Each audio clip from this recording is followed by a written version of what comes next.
Ladies and gentlemen, like, share, subscribe, dislike, all of the good shit. This is Beautiful Day Edition. Look nice out here, man. Real fucking good. Feel wonderful. What? It's like 70 degrees where I'm at. Hope you guys having a great day, great night, great day, depending on where you at in the world. All that other good shit. Let's get straight to it, man. This video gonna be kind of short and sweet. And this is also the light up the blunt edition. I can't show it on YouTube, so you might hear me coughing a couple times. Gotta get this right, All right.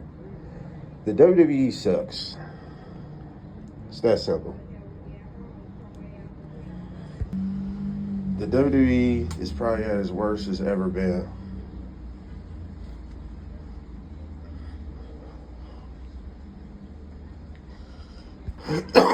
Shit. Excuse me. At least I gave you a disclaimer. I will be coughing out the gas. No. The WWE sucks.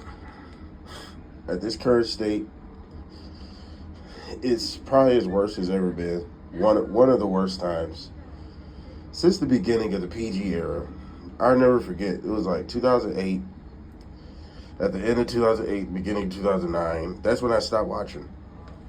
I literally didn't watch all 2009. I was watching TNA at this time. I was coming back in 2010 when Bret Hart came back for the Vince McMahon match. That was the only thing that just made me even care what was going on at that time. Barely watched any 2010 because that was unbearable. Then I came back in 2011 when CM Punk cut the pipe bomb. And basically that showed me like, okay, we got some type of edginess. This feels like this is for adults again, right? Now, let's fast forward, right? I've been watching here and there, but then I stopped. I slowed down around like 2014, 15, when it was just becoming unbearable again. So a lot of 16 I didn't watch, a lot of 17 I didn't watch at all, or 18. 19 it was unbearable. The whole Fiend getting oh my God. We had a disqualification match in Hell in a Cell, right? Now these are all past tense things, but I'm just leading up to now, right? Then 2020, I wasn't watching still. I was watching AEW. AEW was a new kid on the block, so that's all I was watching. I still watch AEW to this day. I missed 2 episodes ever, right? This ain't about what's better or not. I'm just still telling the story. So then, WWE finally started getting my attention in 2023. Because 2023 was relatively decent. End of 2022, 2023.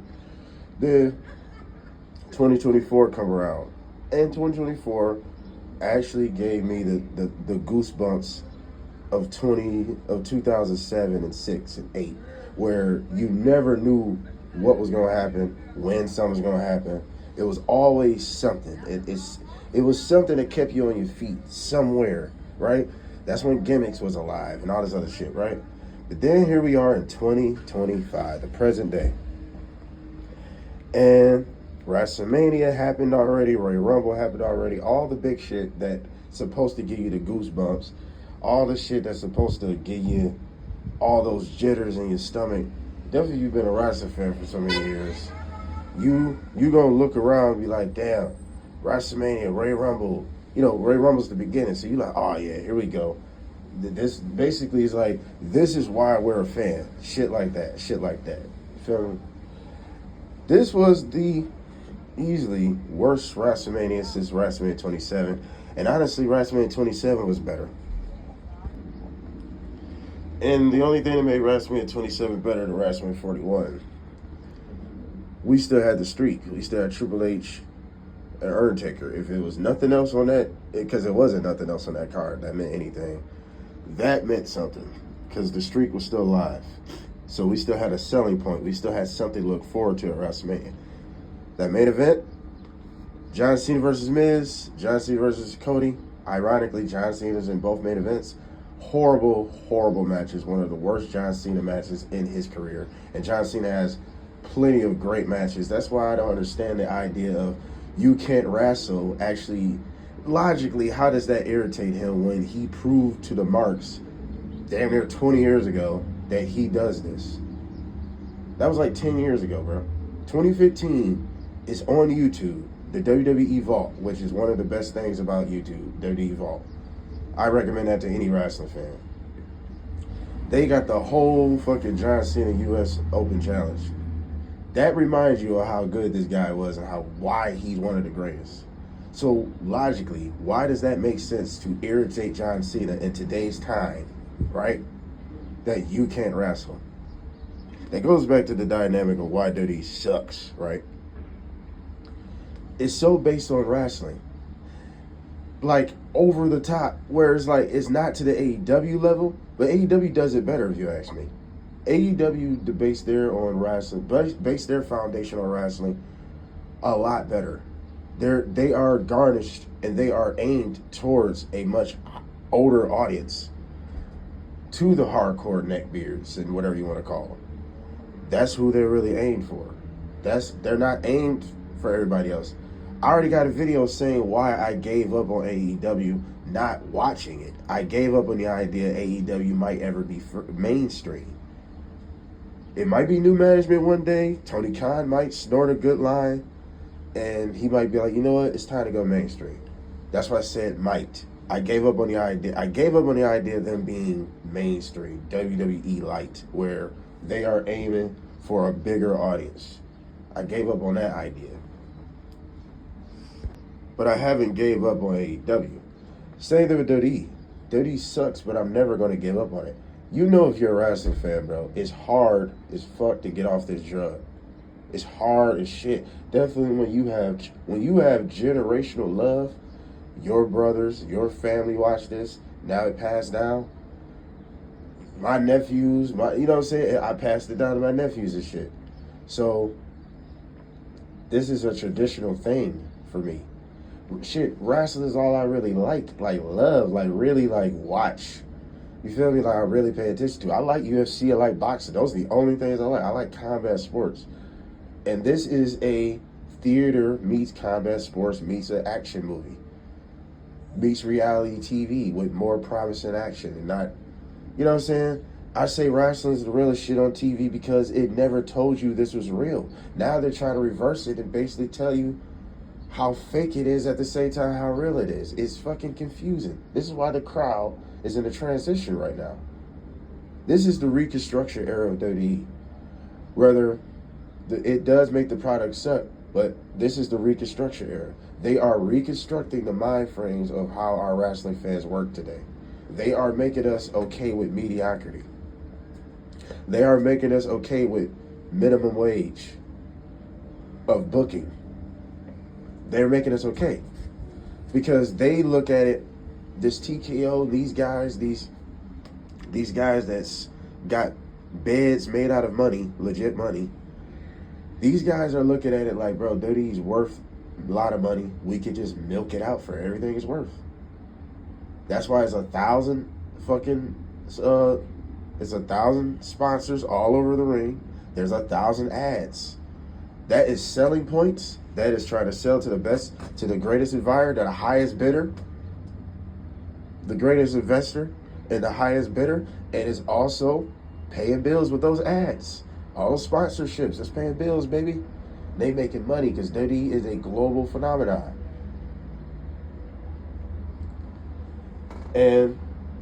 But the product is suffering.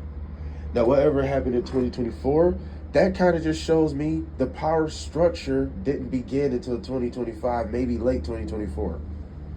Somewhere in the middle where the real power struggle that nobody's seen, that didn't display out on screen.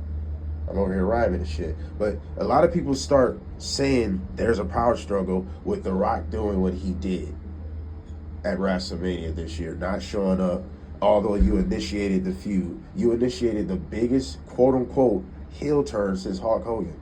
You initiated the biggest heel turn possibly in history if you actually booked this and actually planned and mapped this out right. This could go down as one of the greatest heel turns of all times. It could have been. But at this point, there's no way to make it close to a Hulk Hogan because it's temporary. It seems like everybody forgot that part. No matter if this was booked amazing. No matter if you're even a fan of John Cena heel turn right now, which I'm not. It's very basic. But if you are a fan and you're enjoying this, it's temporary. So how can you even dare say this is... You can say it's one of the greatest heel turns because it's just because of the name value, not of the antics, the action, the story, the arc. None of that is adding up to the magnitude of his star power and of his name. None of that shit is adding up, bro. You look at it, how is any of this shit adding up? None of this is adding up, bro. All this shit is very basic. And WWE is in the Reconstruction era of making us think basic shit is okay and we just gotta accept it. We might get one here and two cannonballs in the fucking pool sometime. A splash that wakes everybody up. When you done, by the time you got used to the cold ass water, somebody do a cannonball to wake everybody up. We might get one or two of those here and there.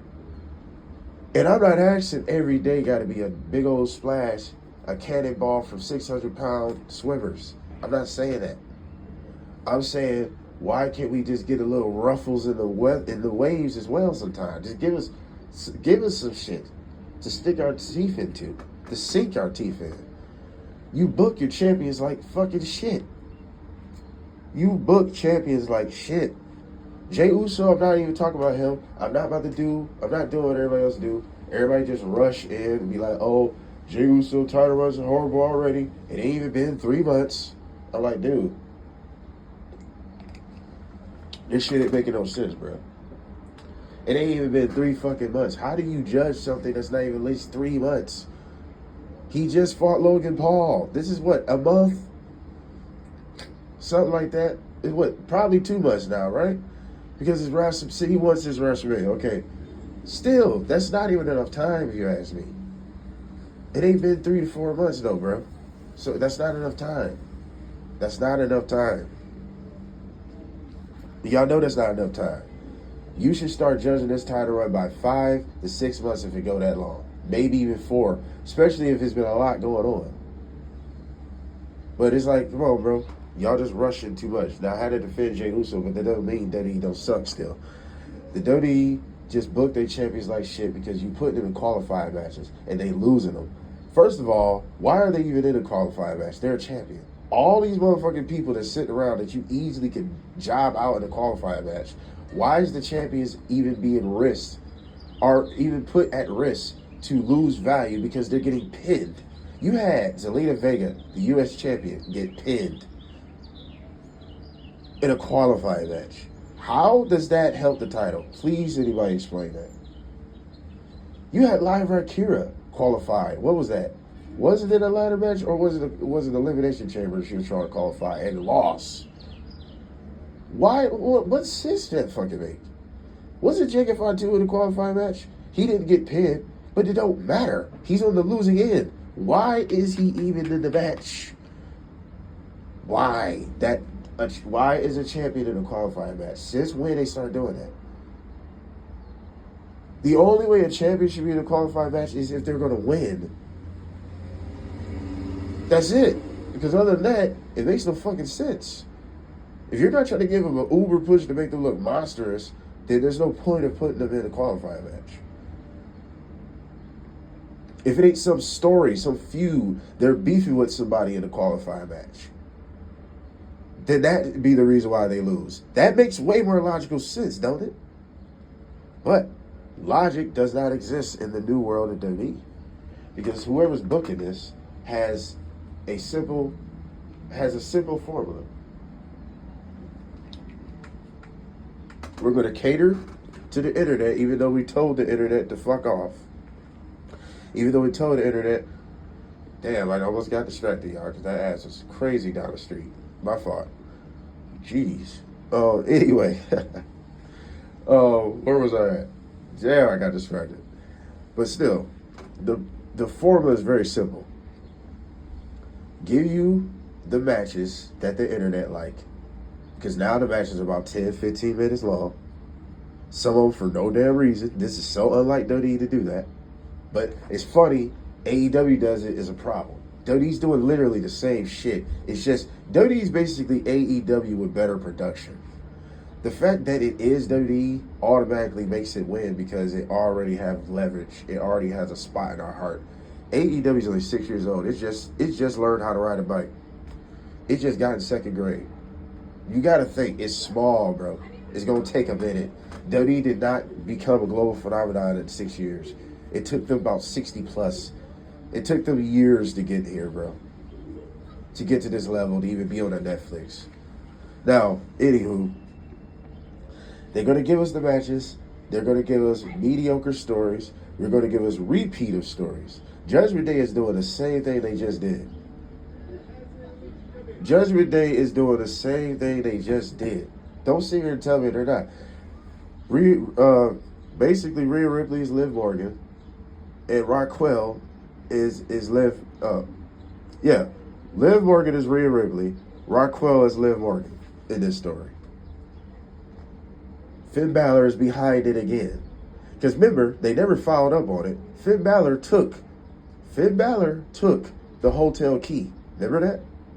The first time Liv Morgan was around. They never followed up on that. Finn Balor's planting the seeds again. How long are we going to keep doing this? Just break them up already, bro. It's time for everybody to do their own thing anyway. Judgment Day run its course. Right? That's more incompetence, but they repeat the same stories. They repeat the same matches. Then they do illogical things, like put your champions in qualifying matches. Illogical things like display a new talent, Javon Evans, a new talent in anyone, and have them lose. NXT means next up line, right? Next up, right? Why are you having guys that you are basically showing, hey, look out for this guy? If you're going to have them lose is one thing, right? That's risky. Can they lose to someone credible? That wouldn't hurt. Javon Evans was a part of a tag team that lost to Job Garza. And I like Angel Garza. I think Angel Garza got a lot of potential. He's just being booked like shit. Get his money, though, right? But they don't win anything. Can you explain why Javon Evans had to be the one to take the pin on top of it? Not Ray Phoenix. It could have even been a disqualification, a count out. You did nothing to protect this guy. So that makes him look weak. That makes him look like, you know what? He ain't even that big of a deal. Because I don't know what else it says besides, he's not that big of a deal.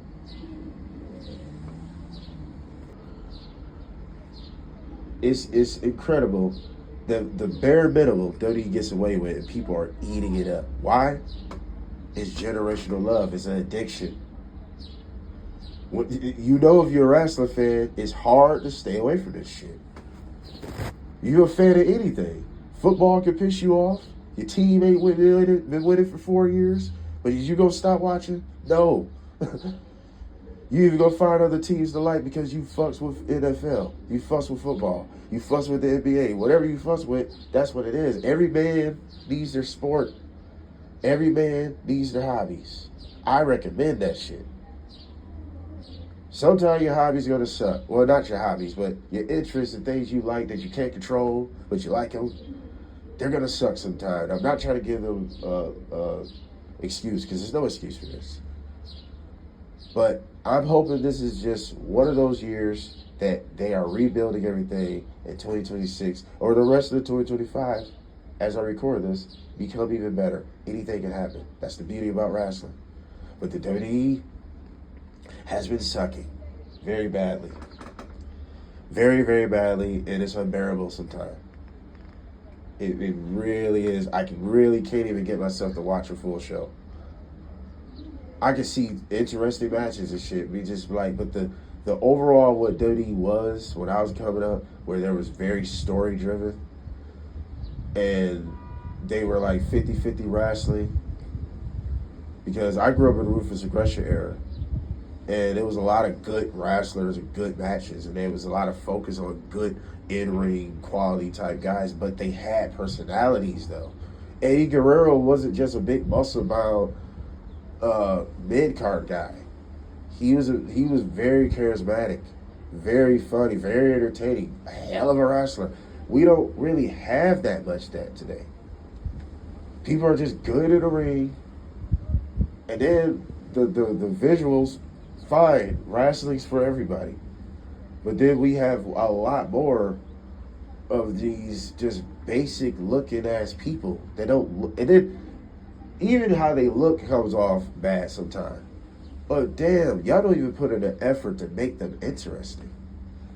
Who goes out, who comes up from NXT, or who comes in, right? Or who comes back? Rusev, Malachi. Why they didn't come back with some vignettes, some promo work, some story work, automatically getting themselves into something that was valuable? Why are we spending weeks? And it's over now because Sheamus, stood up and he's the bully beater, right? Bully Beatdown. I used to love that show. If you know, you know. And we're getting Rusev and Sheamus, which is good. I don't mind that. I'm like, good. That's exactly what Rusev should be doing, going against higher upper mid-card guys.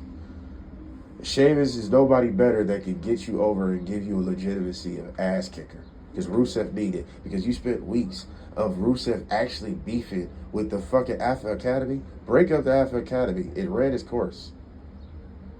You're wasting Otis. You're wasting Akira Tozawa. They could be, bro, everybody ain't going to be world champ. We're not asking for that. You know how many people wasn't world champ in my era? You know how many people wasn't world champ in the golden era that should have been? Ted DiBiase never won any championship that I know of, besides maybe the tag team. But Ted DiBiase wasn't a world champ. For years, I thought Ted DiBiase was like Ric Flair. I for sure thought he was like 5, 6, 7-time world champ. I had to find that out. Like, what the fuck? What the hell? What the helly? What the heliante? What the helly rock? Like, come on, bro. So listen, man. It sucks that WWE is in this position. This is the Reconstruction era.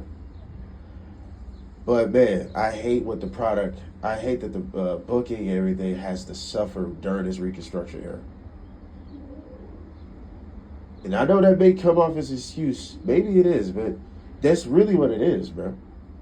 It's not the Renaissance. It is, because it's the beginning of something else. But this is the Reconstruction era. The Renaissance era happened in 2024 because that's when it really officially happened. But now we are in the middle of the Reconstruction era, because in the next 3 to 4 years, they're going to condition us to look at wrestling a certain way, because they are about to reveal the greatest magics, the greatest power, which kept people always in their delusion or always illusional. That made wrestling so much fun. They're about to reveal how the magic is actually done. A lot of people can look at this like, well, they're showing old stuff. Beyond the Mat and things, excuse me, Beyond the Mat and things like that, already exposed enough, but they exposed just enough where you enjoyed it and appreciated it even more. You know, Beyond the Mat did not make me like not want to be a wrestling fan. It made me like it more. Plenty of other, but Beyond the Mat is like the most iconic because I had it on tape. Had that shit on tape. VCRs, real shit, right? And like a CD, they never fuck up on you if you don't let it get dusty. Anyway, Beyond the Mat was enough for me, which it didn't make me not like wrestling. Same thing when I seen YouTube videos exposing the moves. It didn't make me not like wrestling. I didn't care. Because nobody thinks, if you really think this shit real, you got to be at least 5 or 4. Because there's nobody that realistically can look at that and think that's a real fight happening. It's entertainment. It's no different than anything else on entertainment platforms. It's a fucking theater. I never understood the whole controversies of it's real, it's fake. Dude, like, who gives a shit? There are real aspects of it. That's where you can't deny. But I'm not going to sit up here and be like, yeah, it is real. It is. No, it's not. It's make-believe. This is a movie. Except the action stars are the stuntmen. That's the only difference. They're acting and being stuntmen. That's it. When they're on the microphone, that's acting. When they got the camera behind, when they got the camera in the back, They doing these little promos and shit. That's acting. The stuntman is in the ring action. That's stuntman shit. But it's a lot of things, man. But I'm gonna go ahead and end this video. Go ahead and end this video. I didn't want to put somebody's conversation. It was our own conversation, you feel me? I'm outside, remember that, so. But I'm gonna go ahead and end this video, man. Hope you guys enjoyed this. Call it a rant a little bit. Mixed Direction Part 3.5. You know, but yeah, man. It sucks that WWE sucks, and it just sucks right now. It is what it is. Like, share, subscribe, dislike, all of the good shit. I hope you guys will take care. Pat yourself on the back. You did it. I'm serious. Pat yourself on the back, bro. You're doing good. If you alive and you got to wake up and eat some noodles, quit taking that shit for granted. We out.